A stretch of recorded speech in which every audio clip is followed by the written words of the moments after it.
यांना सुद्धा विनंती आहे की आपण मंचावर या. सगळे चिंचपाडा ग्रामस्थ मान्यवर, वाघिलवाडाचे सुद्धा सगळे ग्रामस्थ मान्यवर, सगळ्यांना विनंती आहे आपण व्यासपीठावर येऊन बसा. बरीचशी जागा आहे. आपलं सगळ्यांचं सहर्ष स्वागत आहे.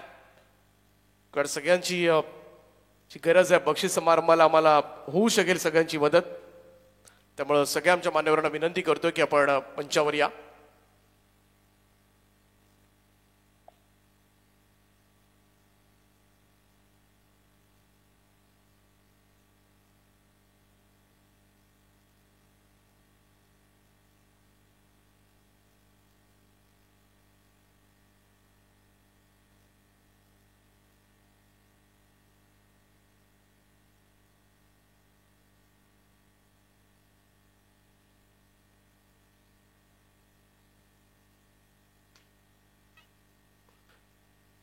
मयूर फडके आलाय गोलंदाजीला. आज सर्वोत्तम खेळ राहिलाय मयूरचा.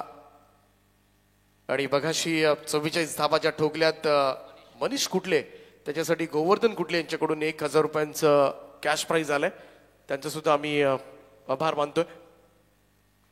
मोठा चेस करायचा आहे. ओ यावेळेस लॉफ्ट केले बॉलला, लॉंग ऑनच्या वरतून खेचलाय.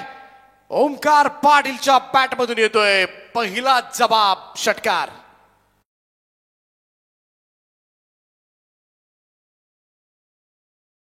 सर्वोत्तम आहे मुरबी संघासाठी. आजपर्यंत अशा बऱ्याचशा लॉंग इनिंग साकारल्यात.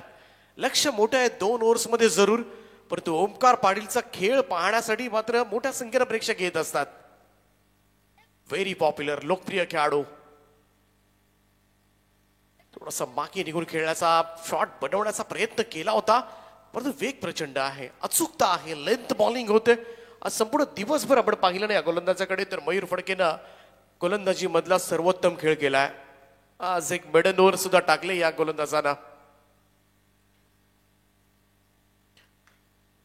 पुन्हा एकदा बीट केलंय. मागे जाऊन शॉट बनवण्याचा प्रयत्न करतोय ओमकार, परंतु त्याच्यामध्ये अपयश येत असताना द डॉट बॉल. फार कठीण होत चाललंय हे लक्ष. 2 ओव्हरच्या मॅच मध्ये संधी नसल्यासारखंच आहे की काय, परंतु इकडे मात्र बॅकफुटला जाऊन पूल केलाय. ऑन साइडला मिड विकेट क्लिअर करणारा ओमकारचा दुसरा षटकार.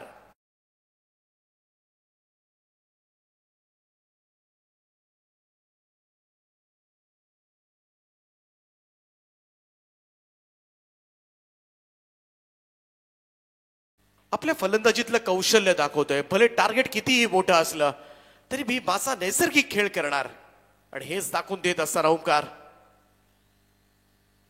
यावेळेस मात्र वेगवान चेंडू होता. सरळ विकेट किपरच्या दिशेमध्ये व्हाईट बॉलचा इशारा पंचांचा येतोय. एक अतिरिक्त रन जोडली जाईल धावफलकामध्ये. धावसंख्या 1 ने पुढे जाईल. स्कोर मूव्स टू 13 नाव. 13 धावा धावफलकावर. शेवटचा चेंडू आहे या षटकामधील गोलंदाज मयूरचा. समोर ओमकार.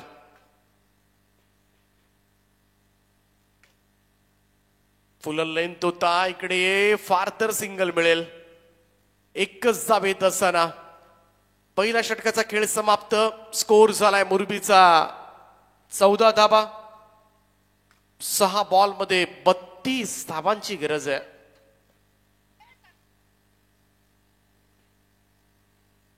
पहिल्या सत्रामध्ये 2 ओव्हर्स मध्ये क्षेत्ररक्षणामधली ढिसाळ कामगिरी, गोलंदाजांच्या झालेल्या चुका, आणि त्याचमुळे मात्र एक मोठा स्कोर उभा केला. 46 धावांचा चेस करायचा आहे, आणि 2 ओव्हर्स मध्ये 46 म्हटल्या तर प्रति षटक 23 धावा. पहिल्या बॉल पासून मारावं लागणार होतं, परंतु असं घडलेलं नाहीये. कारण समोर जरी चांगला फलंदाज असला तरी सुद्धा नांदगाव संघाची गोलंदाजी सर्वोत्तम आहे. चेंज ऑफ पेस, धीम्या गतीने टाकलेला हा बॉल व्हाईट बॉल असल्याचा पंच सांगतायत. एक अतिरिक्त रन. 6 बॉल मध्ये 31. फार मोठी धावसंख्या चेस करायची आहे. विनंती करेन उसरली संघ, कुंडेवाळ संघाचे कॅप्टन, आपण प्रेझेंटेशन बॉक्स मध्ये या.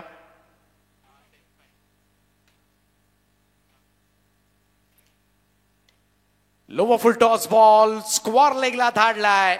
ओमकार पाटील थांबायला तयार नाहीये. भले मॅचचा रिझल्ट काही लागेल, परंतु ओमकार पाटीलच्या पॅटमधून येतोय आणखीन एक षटकार.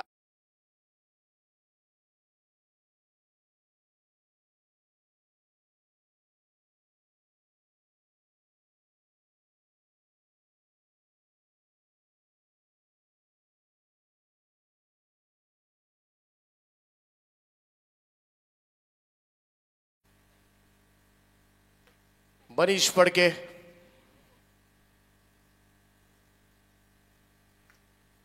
सोडून दिला होता हा चेंडू, यावेळेस मात्र निघून गेला सरळ विकेट किपर एंड कडे. Dot ball. निर्धाव चेंडूची सांगता. 4 बॉल 25.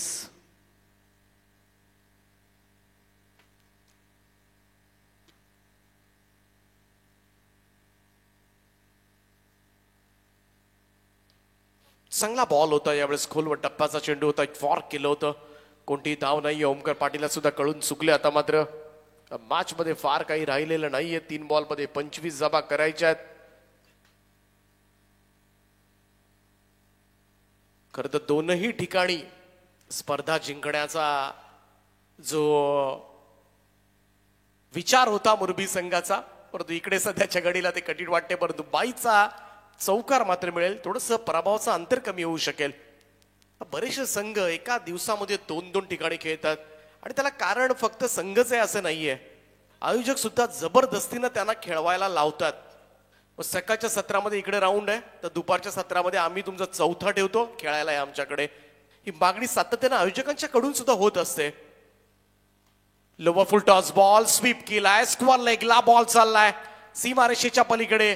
ओमकार पाटीलच्या पॅटमधून येतो आणखीन एक षटकार.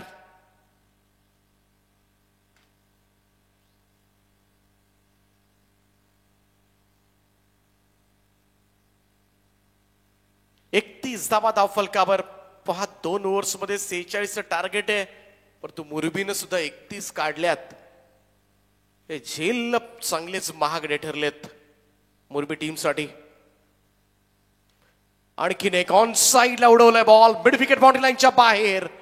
धमाकेदार स्ट्रोक. काय इनिंग खेळलाय ओमकार. जरी पराभूत झाला असला तरी मात्र या बॅटिंगची चर्चा नक्कीच मैदानामध्ये होईल.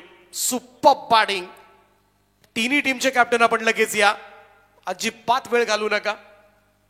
चला उसरली कुंडेबाळ आणि आजच्या दिवसामधून क्वालिफाय झालाय तो अर्थातच युवा स्पोर्ट्स नांदगाव संघ. अभिनंदन नांदगाव संघाचं आणि हार्ड लक ओमकार पाटील.